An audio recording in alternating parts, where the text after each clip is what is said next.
are, man. All right. Oh, there it is.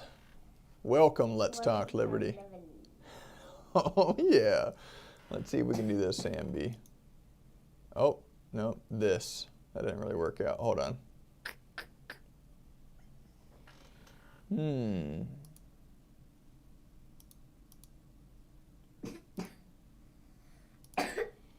I bet it's one of these. Hold on, Mr. Sam.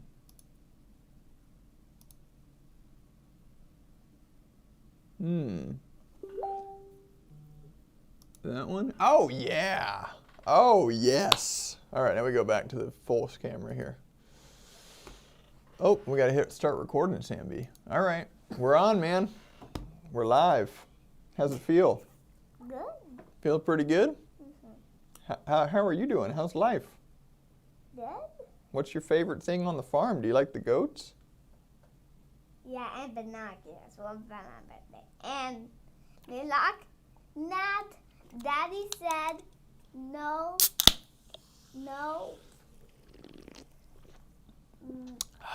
Daddy said no something. What did I say no to? No, this like this. No, Oh, the telescope. No telescope. Well, Daddy said just no. not for this birthday. Maybe another birthday, or maybe a different gift. But I already got you a birthday gift. I got you a set of binoculars. Are you excited about that?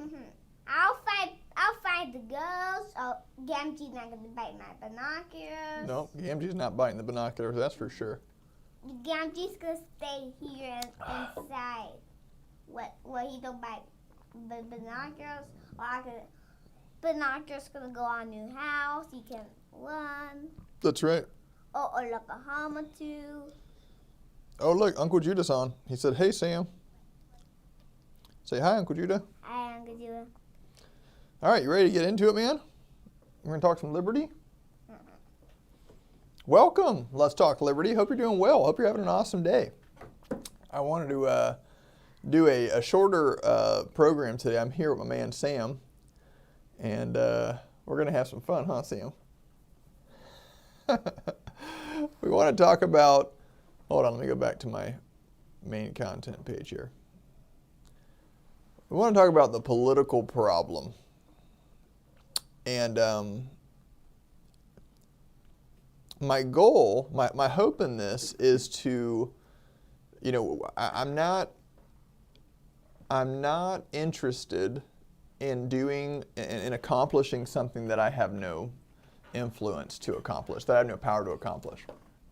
So I'm not gonna, I don't have really any expectation that this talk right now is gonna, change the course of the nation or anything like that. But my hope is that this discussion will redirect some of our efforts and some of our energy into the productive areas of society in our lives.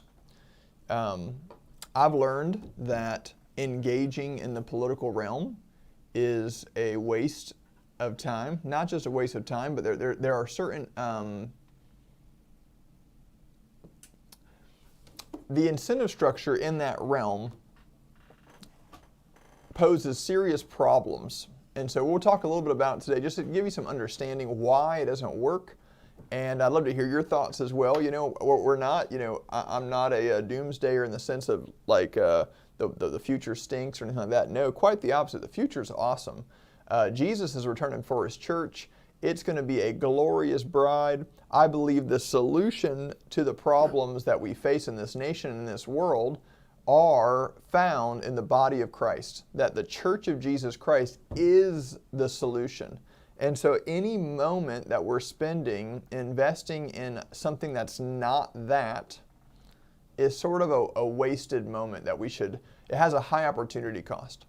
So every 4 years or every election cycle, people get real excited about these politicians that stand up and promise all this stuff, and we've been so conditioned to assume that that's how society works, like that's how problems get solved through legislation and through government regulation and things like that. That sometimes we forget to just stop and think, is it true? Is it true that problems do get solved in that way? And is it the best way to go about solving problems? And so I want to look at just the political problem, but first we got some memes. So we pull back some memes here. Really? You want to get rid of the mask mandate? All right. What if we also repealed seatbelt laws, motorcycle helmet requirements, and get rid of speed limits too? Your terms are acceptable. A lot of people during this whole thing, they said, when we came out and said, well, this is why we don't wear a mask, because we just don't live in fear, and the Bible says that a cheerful heart is a good healing, and so we should be smiling at one another, laughing and rejoicing, enjoying life. That's actually the greatest way to bring God's kingdom, which brings life and health and strength. Some people would respond and say, I bet, well, you don't wear seatbelts and stuff, and I don't want to just say it because I don't want to get in too much trouble, but not really. Or I certainly wouldn't. Or the reason we're wearing them is not really because for the reasons people think. I don't live my life in fear. That's just how we roll. And anyway, so I thought that meme was funny. Deaths per 100K. I want you to guess which country on that list didn't do lockdowns or mask mandates. I'll give you a hint. It's the bottom country. And then I want you to think about the country who had arguably the most strict response to the COVID fear campaign. I'll give you a hint. It's Peru, the top country. So, but again, follow the science, right? It's like this was never about science. It was never about data, which we saw that kind of coming into it. That it's not all that surprising, but it doesn't really matter how much data comes out. In fact, I saw this recently too, and it was my man John Stossel, which I love John Stossel. I'm not here to pick on you, John. But he was, most conservative talking heads right now are just quick to throw their lot in with the vaccine.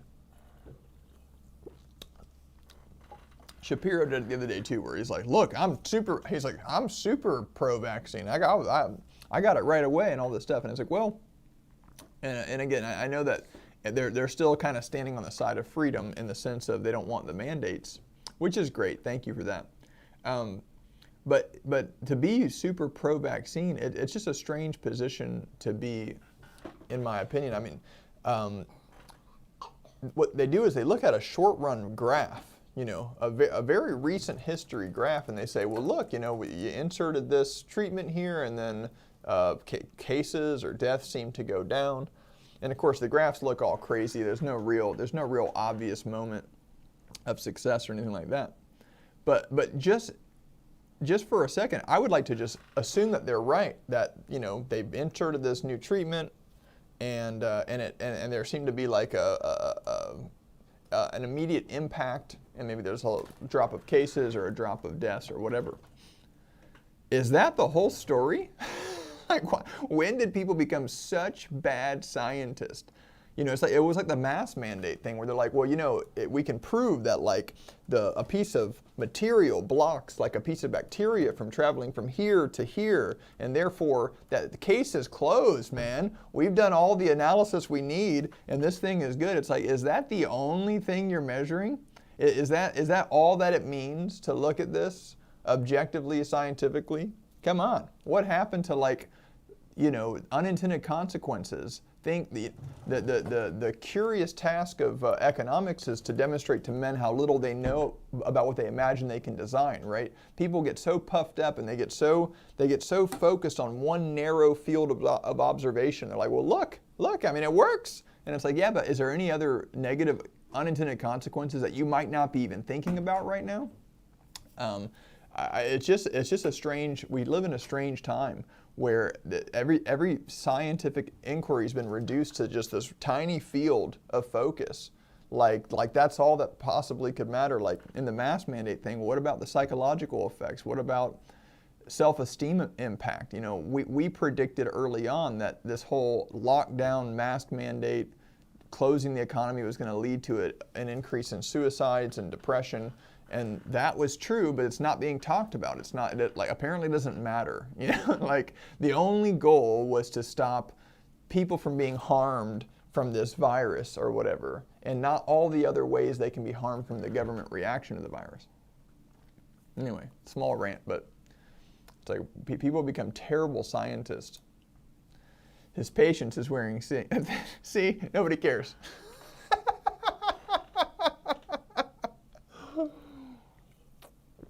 All right, that was funny to me. I think that's all the memes I have for today. So, didn't have a lot. So I want to talk about the political problem. Joining with me, my trusty sidekick, Sam B, is going to shed some good light on this as well. But I just want to, for some reason, this isn't obvious to people, and I see it all the time. Whether it's usually it's during the presidential election, but even even on a yearly level, whether it's local government, I see people fall into this trap constantly.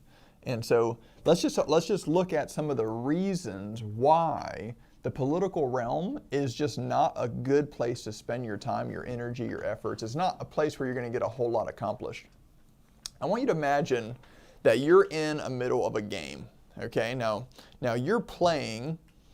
And I got this new whiteboard software, but I'm not really good at it yet, so I didn't want to totally waste your time by trying to draw.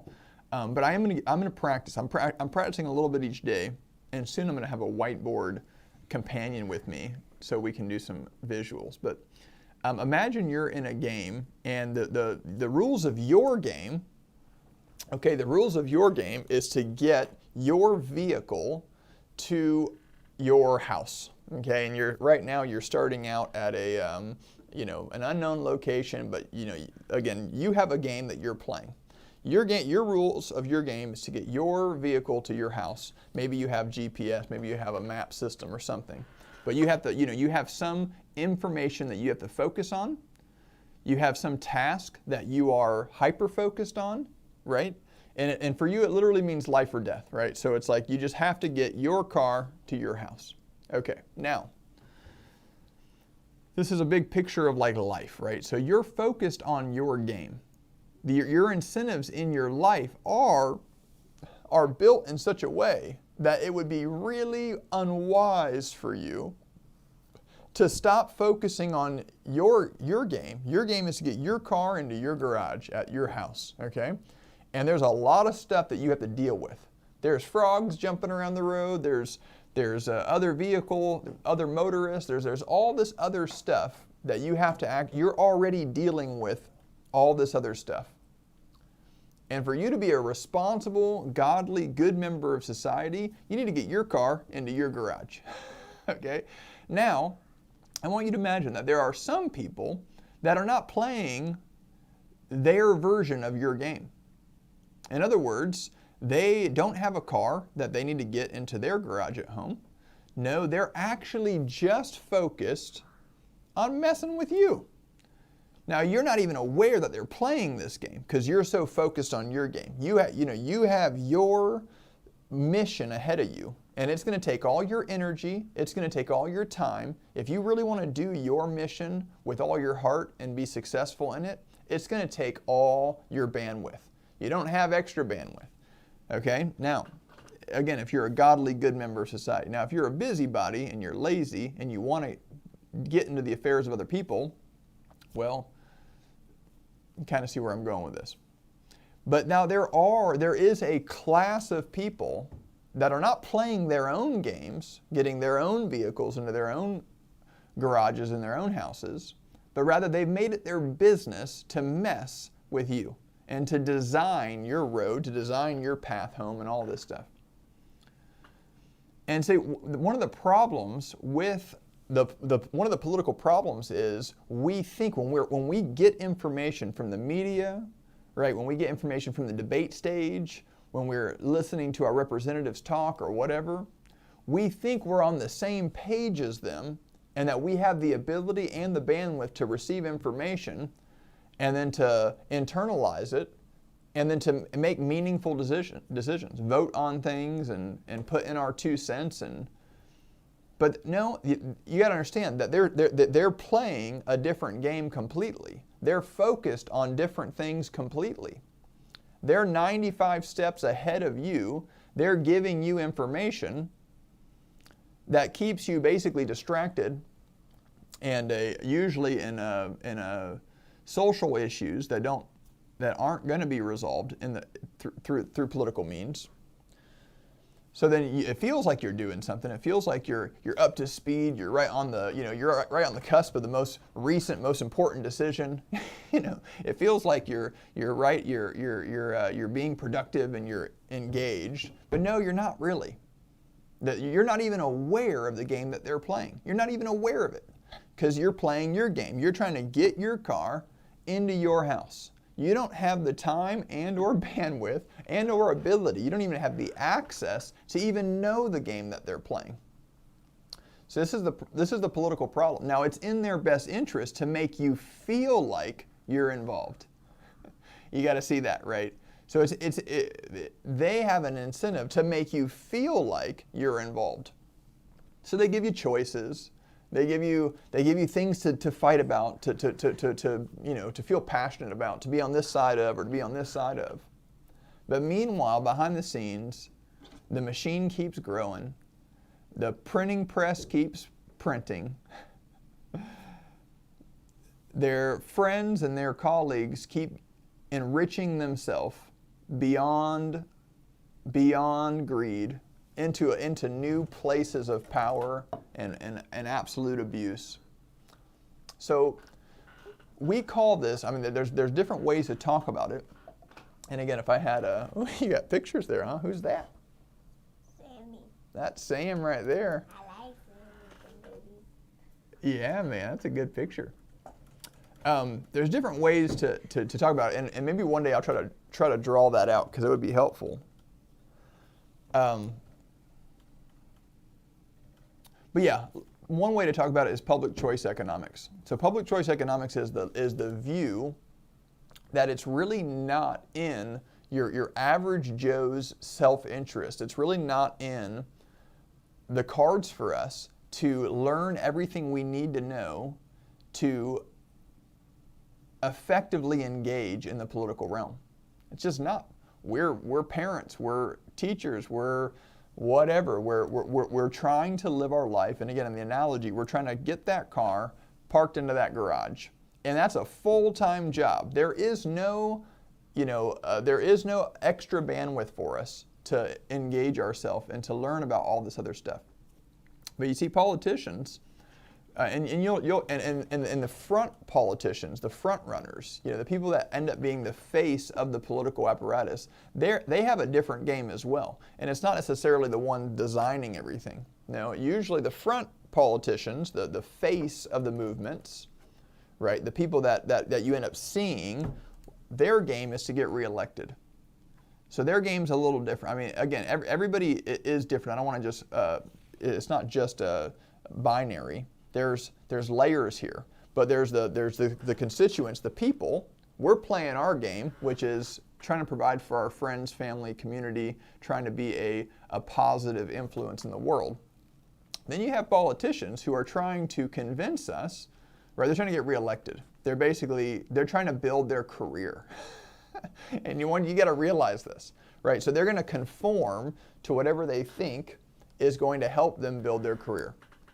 That's why they flip-flop on issues over and over again. That's why you don't really get honest politicians. You don't get guys like Ron Paul that do very well in that arena because they're principled, right? A guy like Ron Paul, he just believes what he believes. And you could either like him or hate him. He doesn't care. He's not there trying to get your vote. Right? He's there trying to tell the truth. But guys like that don't do well at all. Of course, the media laughs him off stage. They give him no stage time. He has no corporate sponsors. He has no money behind him. because that's not what he's doing, right? He's there just to tell the truth and say, this is a problem, we got to, fix this. This is how we ought to be living. And that's not really, that's not going to do very well in the political realm. So, you do get honest people pop up from time to time. They just don't do very well. And there's a reason for that. It's not just because people are dumb or anything like, no. We saw in this last election, and I'm surprised people are surprised by this at all, it's not who votes who counts, it's who counts the votes. You think you have a choice, you have an illusion of a choice. You were given a few options. You don't have a choice. Not really. Not really. There's a story. It goes something like this, and I've told this before, so if you've heard this before, well, it just illustrates the point, the underlying point of people respond to incentives. In other words, what are the rules of the game? If you can figure out the rules of the game, then you can figure out how people are going to act within the game. Because, people are incentive driven, and there's nothing wrong about that. There's nothing mean about that. Or, it's not inherently bad that actors are self-interested. I'll give you an example. I'm a Christian. Well, Jesus says, if you want to save your life, you'll lose it. You see that? He just, it's a paradox, but it's still self-interest. To become a Christian, to give your life to the Lord, to be filled with the Holy Spirit, to enter into the kingdom of light, it's the most self-interested thing you can do. Right? Now there, again, it's a paradox in the sense of if you try to save your life, you'll lose it. But it's not that Jesus is against self-interest. He's just helping correct the mistake. People thought that they were being self-interested because the devil was luring them along, right? The devil's like tempting them along, and people are caught in a trap. They don't realize it, but they're actually stuck. They're in a scheme of the devil. They're like a fish that has a bait, and they're like, oh, that looks good, that looks good. And Jesus is like, no, it doesn't look good. You're wrong. You're trying to be happy doing these things, and you're actually wrong about it. But you see, Jesus didn't come to say that self-interest was bad. He would just say, you're really bad at figuring out what will actually promote and preserve your life. So every worldview, there's not a worldview on earth that doesn't claim that self-interest is a good, ought sort of thing. Even in Buddhism and things where you're supposed to be getting rid of desires and focusing just on your needs and stuff, it's because it will lead to enlightenment, right? This is the claim. It will lead to this very self-interested outcome, this very beautiful outcome for you where you'll have peace on the inmost parts of your beings and all this stuff, okay? So self-interest is a good thing. It's a noble thing. The key is not to eliminate self-interest. And see, this is the political problem because people have created a system. There's one part of society where self-interest is clearly a bad thing, and that's in the realm of politics. And then people don't see the elephant in the room. The obvious solution is not to try to change people and make them not self-interested and then send them into this realm. No, that's ridiculous. That will never actually work. People are self-interested. They will always get into a game and then immediately begin to advance based on the rules of the game in that arena. That's how people operate. So why would you have this thing in society that we know self-interest leads to really bad outcomes when you have a state? Just historically, it is. We'll get into some actual examples of this. I don't want to just make claims. I think you'll see this. But in the state apparatus, in the political realm, self-interest leads to group detriment. The interest of the few, right? People focusing after their self-interest, not even calling them evil or bad, by the way. I'm not calling them that. I actually think that they're just reasonable. Don't hate the player, hate the game, right? I find it bizarre that anybody expects different results when you have such perverse incentives because of the rules of the game. The key is, wisdom is to make the rules of the game correct, and then self-interest will do what it's supposed to do, which is help everybody, which is free market capitalism, by the way. Free market capitalism, as you move forward in your path, trying to get your car into your garage, in free market capitalism, on the way, you end up enriching the lives of others. That's what ends up happening. When you just go how you're wired, when you just go forward as you're wired, in a free market system, what ends up happening is you enrich the lives of others because you're in your pursuit for self-interest. And Christianity is a central part of that. Okay, so don't mishear me. I'm not trying to separate it out. Again, Christianity is the belief that you give, right? It's the worldview where you give your life to God, and then you walk out the good works He's prepared for you. And what that always looks like is you find your purpose in the service of others. And again, so I'm using language like free market capitalism, but all that is, free market means, how can I serve you? How can I help you? How can I get you where you're going? Right? Become a servant to all. A very Christian principle. This was built on the free market. And free market actors, now we haven't had a free market in this country for a long, long time. Okay, you got to go back to when they hijacked the money, 1913, 1914. It is impossible to claim that we've had a truly free market in over 100 years, well over 100 years. Okay, so now we've had pockets of freedom, and those pockets of freedom do tremendous good. Anytime you have freedom, you have explosions of wealth, it works because you're aligning, it's the way the kingdom is. Kingdom just brings prosperity. And kingdom is built around golden rule. Treat others as you'd have them treat yourself, which is always going to lead to freedom, honor, mutual respect, love, compassion, service, right? That's what the kingdom, how the kingdom manifests, centered around the golden rule, will always lead to prosperity. And so areas of the economy that have been left untouched, left unregulated, they just do really well, over time.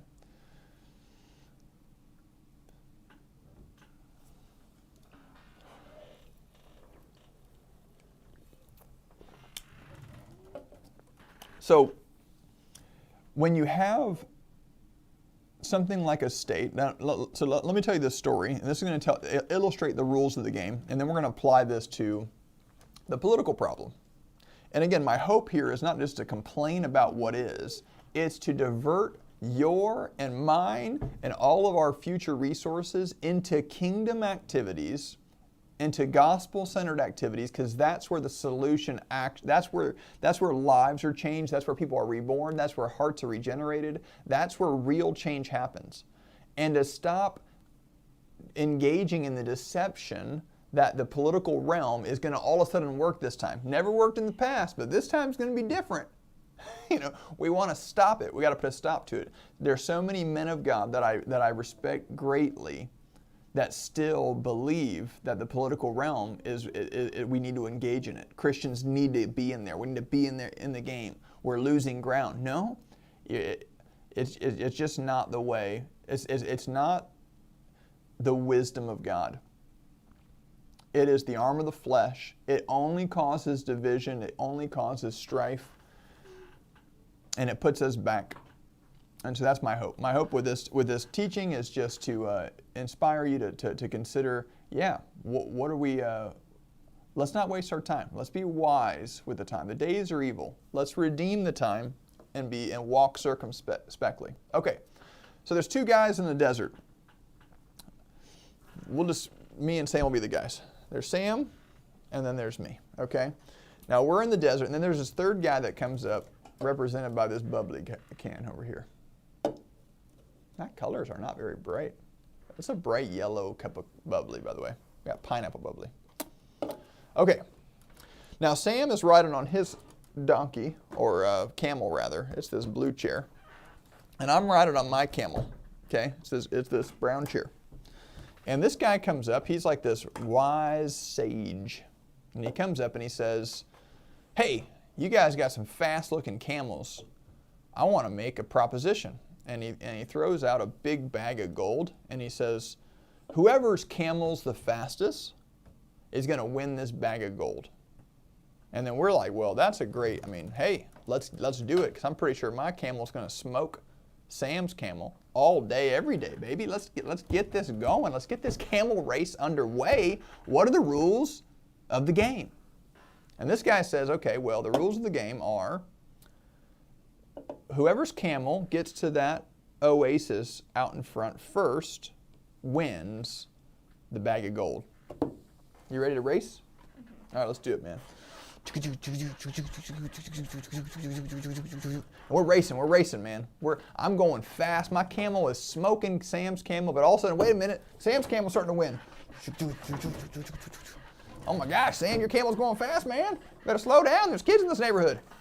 Okay, now, mid-race, this guy, my yellow friend here, he speaks 2 words, and everything changes in the outcome of the game. Takes a bizarre turn. Okay, he speaks 2 words. I want you to think about what two words could have done it.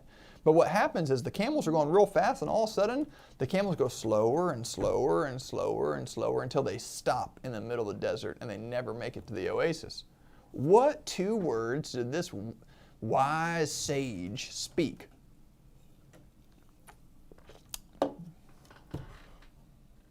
What do you think, man? Your camel beat Daddy's camel? Yep, I think so too. He said, switch camels. You see, the bet was whose camel was the fastest. Now, if I'm riding Sam's camel, I want to prove, my incentives, right, are such that I want to prove that my camel is the fastest. Because the bag of gold is going to go to the camel. And of course, my camel is now being ridden by Sam. Sam is now riding my camel. But in the same way, he wants his camel to get there fastest. You see, all that change was a slight change in the rules of the game, and you get wildly different behavior. And this is not some like, oh, there's good societies, there's good people, then there's evil people. This isn't about evil versus good. God has given man wisdom to organize society in ways that it doesn't matter whether you're good or evil, you'll still get good outcomes. Again, God has given man wisdom. I believe free market capitalism is one way you can call it. It's just voluntarism, free association. Okay, there's many ways you can just describe. All it is a manifestation of the kingdom of heaven on earth.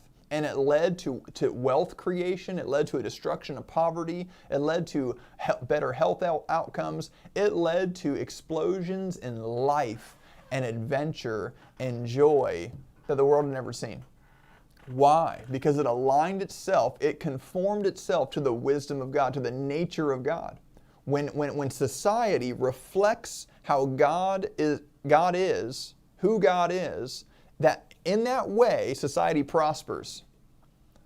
And then when society departs from the ways of God, society suffers. Okay, so so politically, socially, how we organize is in God's heart, it's through the golden rule. Treat others like you'd want to be treated. Now, politics is not that. You see, politics says, we're going to vote on this issue. I mean, if you look at it like a democratic society, which is like a totally evil society, by the way. I'm not sure when democracy ever became synonymous with good. It is outrageously, blatantly evil.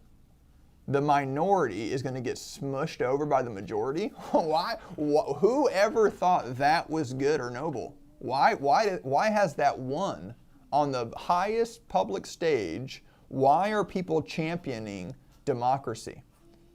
What an absurd worldview. Oh, what is your worldview? Oh, it just means that like if 8 people want to do something and then the 2 people that are weaker and smaller don't want to do it, the 8 people will just mow over the 2. Oh, and is that a good and a moral worldview? Yeah, we just think it's great, We just think it's awesome. So basically, if 9 of us want to just kill the 10th, well, he consented, right? He's part of a democracy. So what we do is the 9 just use their might equals right. They're a lot more of them, and then they just trample over the rights of that one person.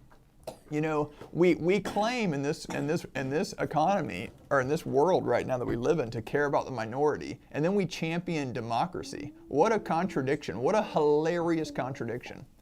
No, democracy is a repugnant, repulsive system that ought to be rejected.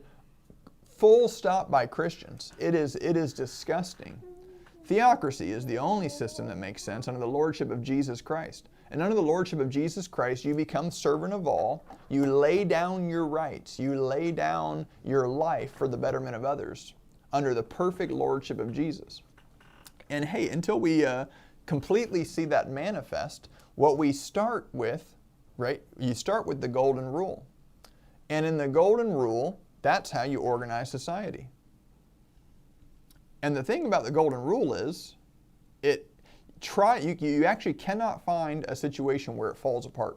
It is a perfect rule to organizing society. Treat others like you'd have them treat you.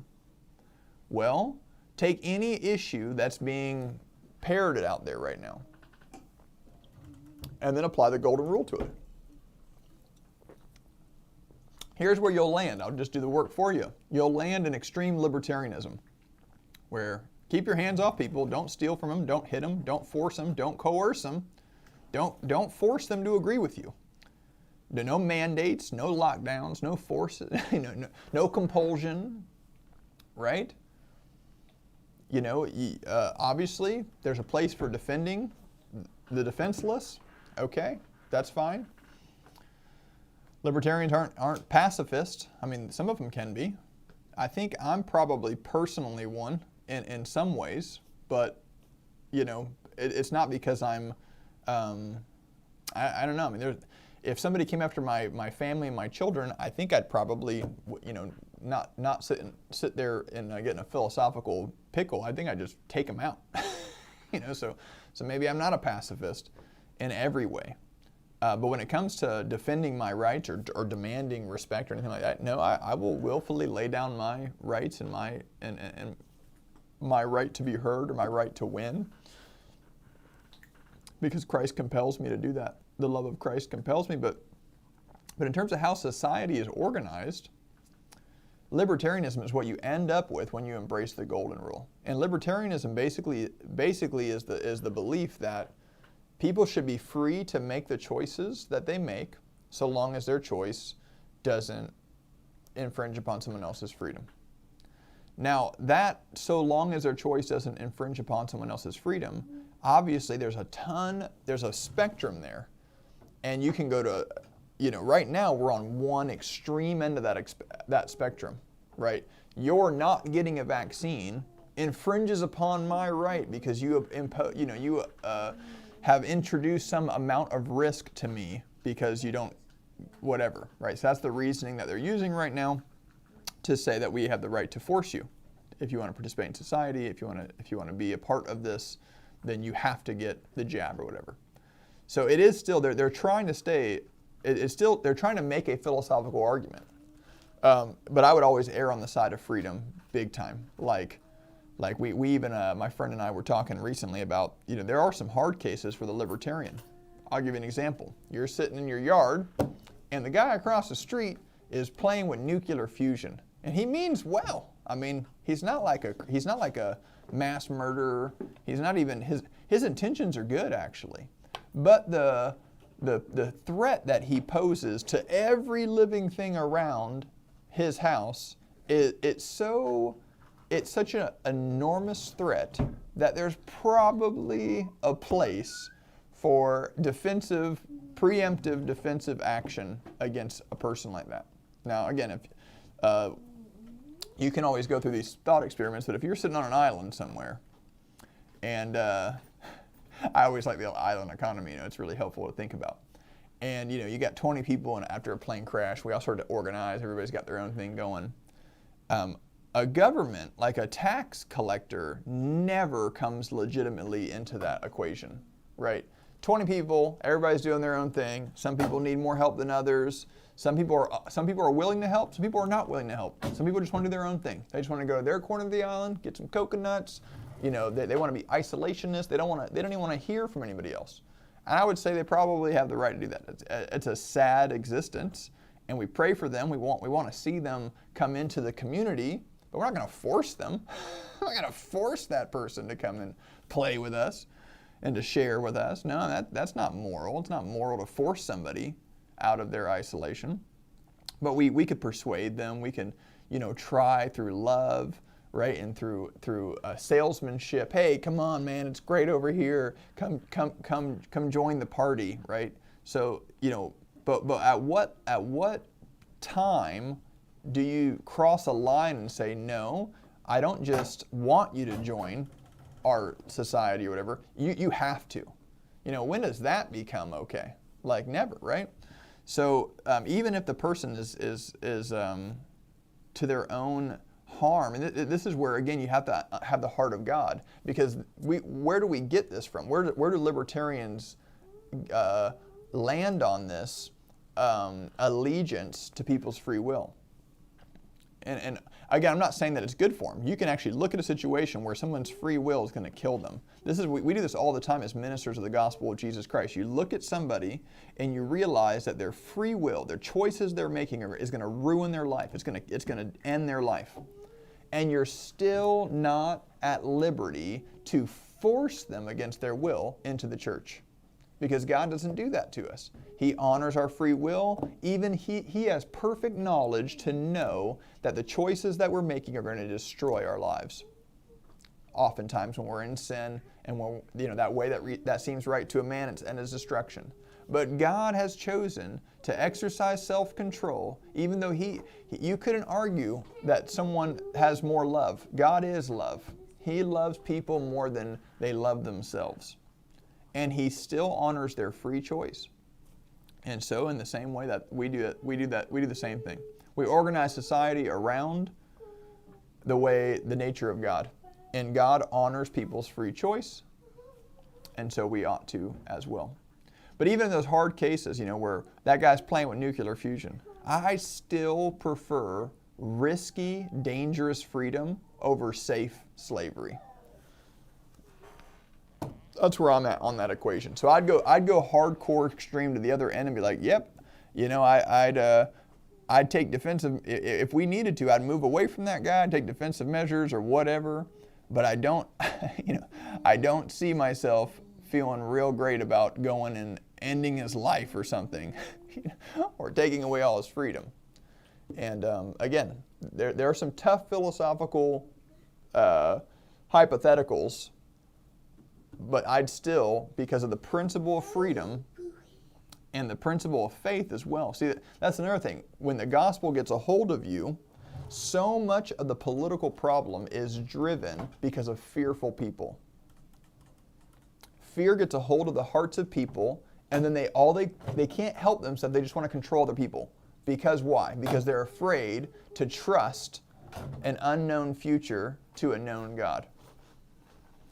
So fear gets in their heart, and they just want to control their life. Well, part of their life is their interactions with other people around them, and they just want to control other people. And that gives birth to politics. You can see it on that island. The 20 people on the island, eventually one person's like, hey, what's Jim doing over there? I'm nervous about Jim. Why, Karen? Why are you nervous about Jim? Why don't you do something with your life?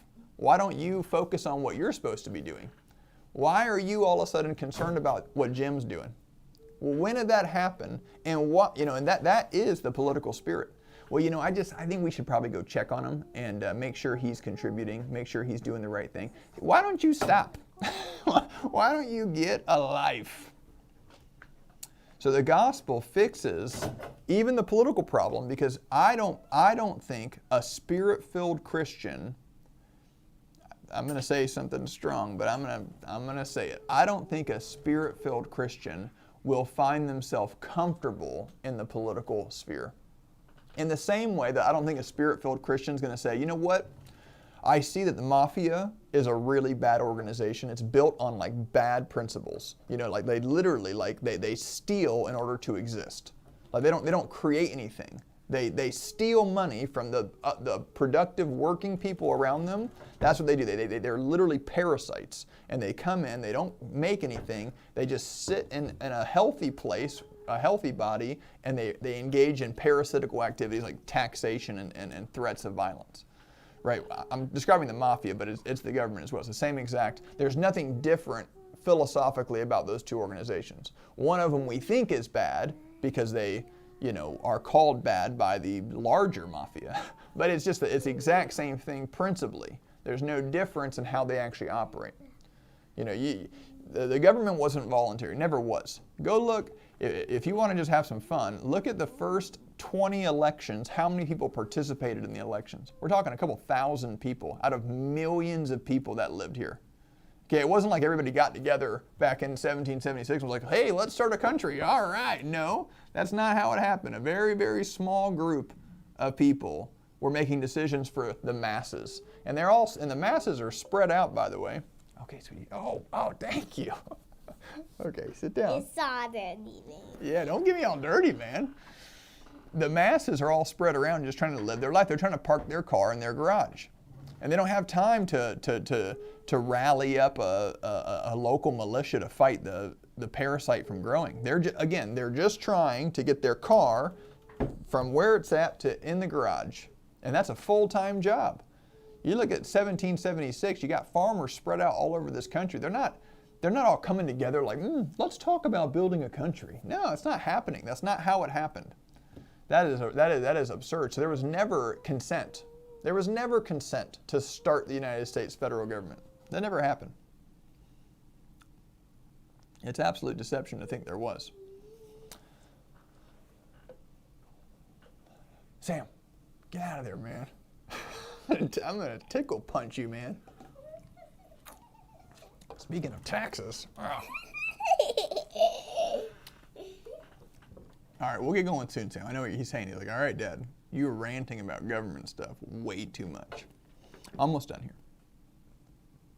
Okay.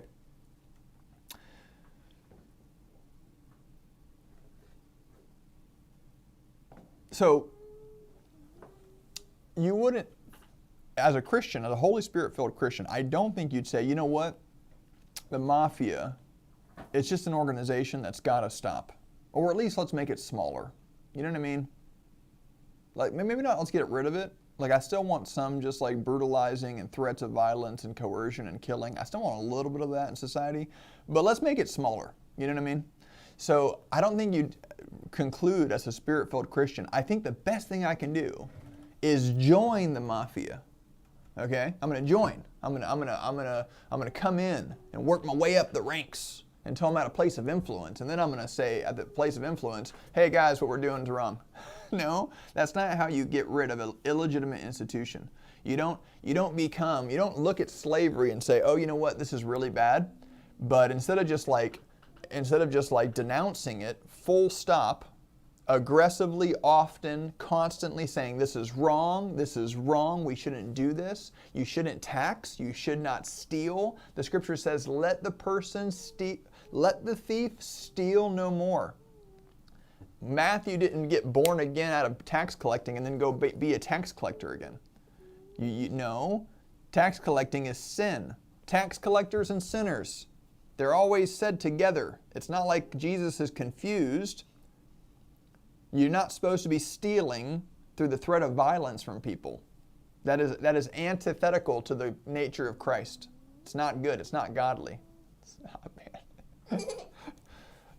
Okay. Don't be getting in front of the camera there, man.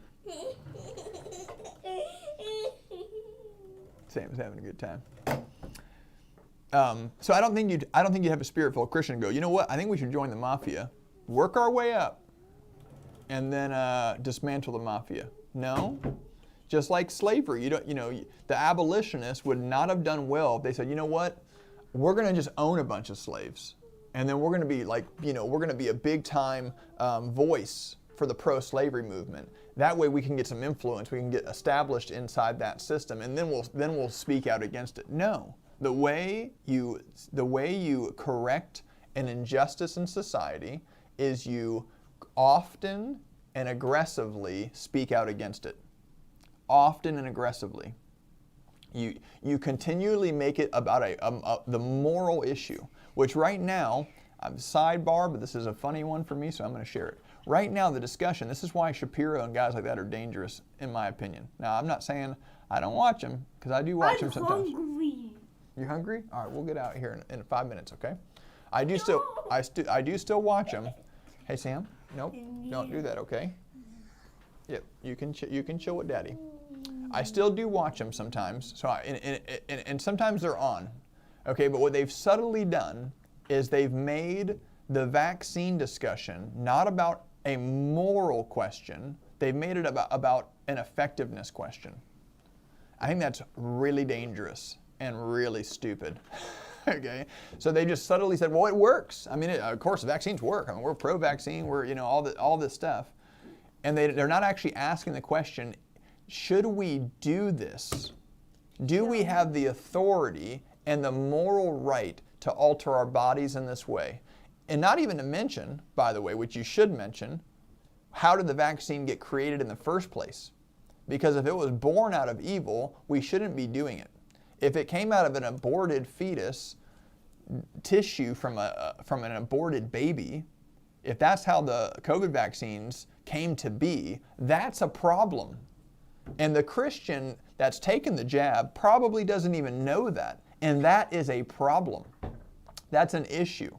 And so a lot of the conservative heads that have just gone on pro-vaccine, they're not even asking the right questions. They're asking, well, does it work? I don't care if it works. What do you mean by work anyway? You're taking a very short-sighted approach to data analysis and saying, well, in this month it looks like we had a little less flu than in the last month. Well, is that what it means to work? What if in 30 years you find that people that put the jab in their body completely compromise their immune system and the common cold takes them out? What does it mean to work? You got to zoom back and have first, and this is why it's so important the fear of the Lord is the beginning of knowledge, because if you don't understand the wisdom of God, then you'll get caught up in the foolish natural analysis, and you'll base your whole life. People always say, well, we can't decide stuff until we have the data. What are you talking about? Yes, you can. Yes, you can decide stuff before you have the data. You should all the time.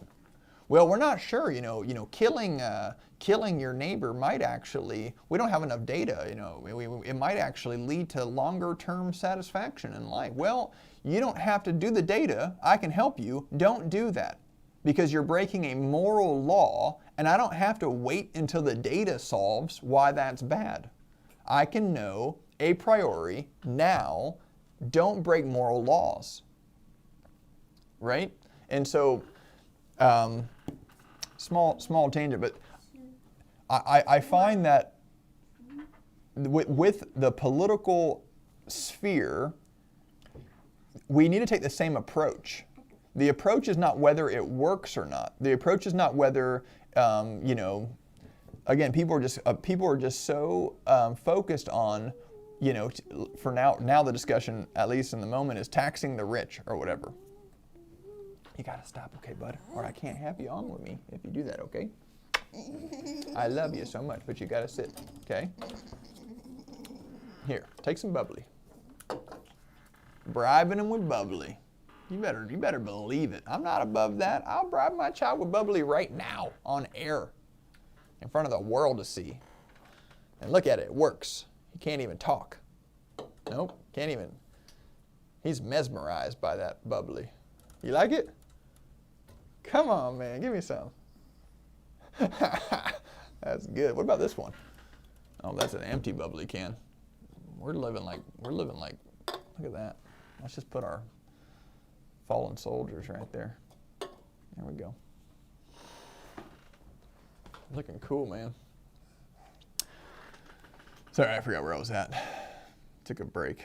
I need to go home. Yeah, we will in a second, buddy. We're about to wrap it up. I need So yeah, we will wrap it up today. But I don't think the Christian position, the consistent moral position is to say, we need to engage in the political realm. No, we need to call out the political realm for what it is, a demonic structure that is not, you will not find a democratic republic or whatever, you will not find these states as they exist today in heaven.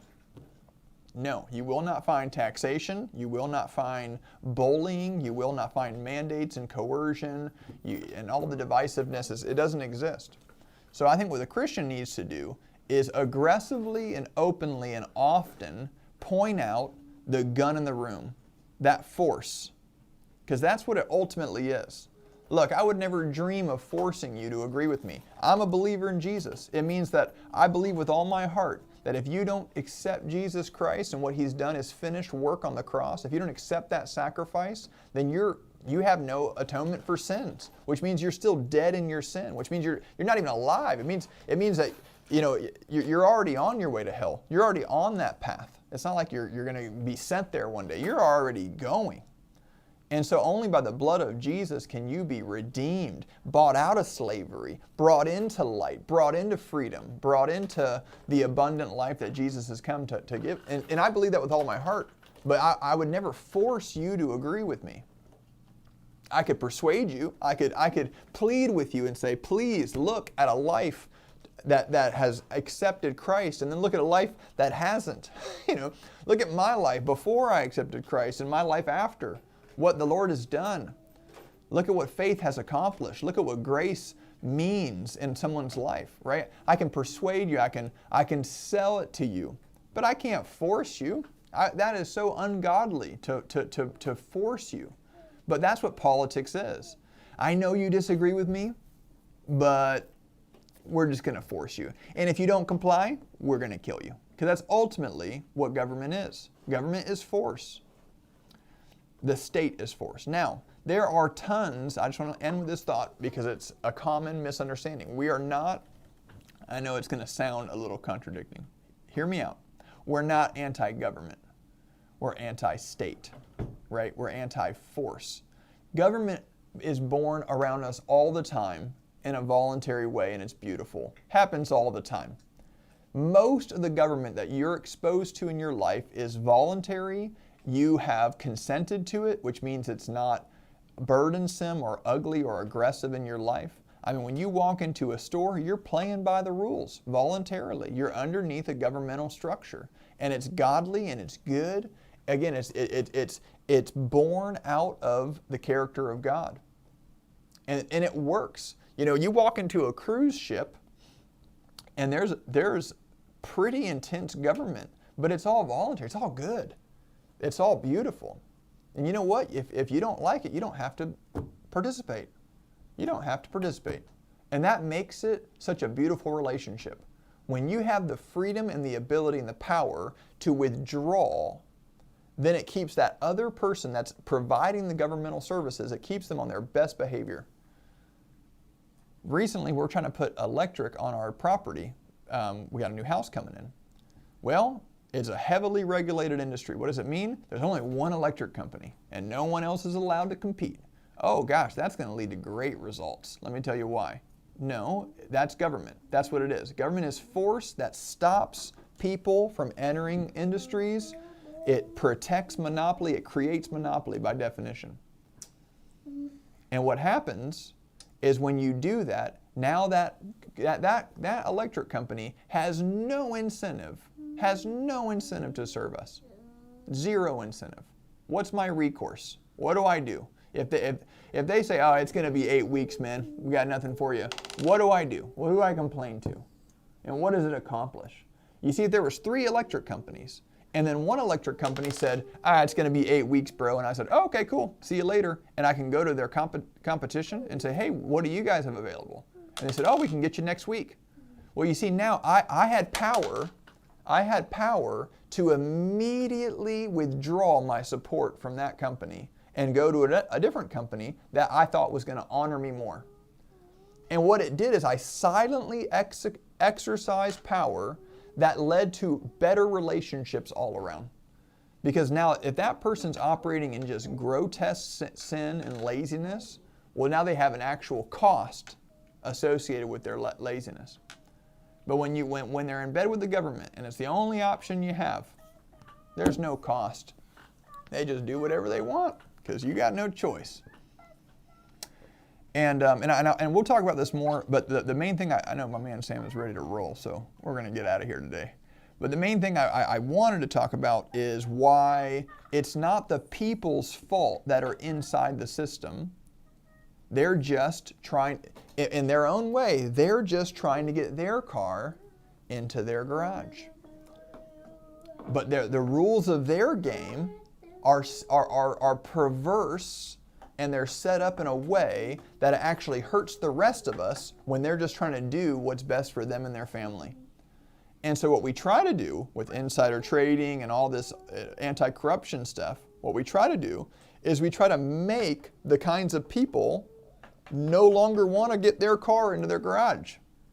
That's what we spend all of our time doing. We try to focus on trying to make them not human anymore.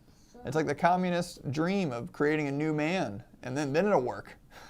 No, that's not how it works. The people are, even Christian people, even spirit-filled, godly people, are still self-interested as such, as they should be.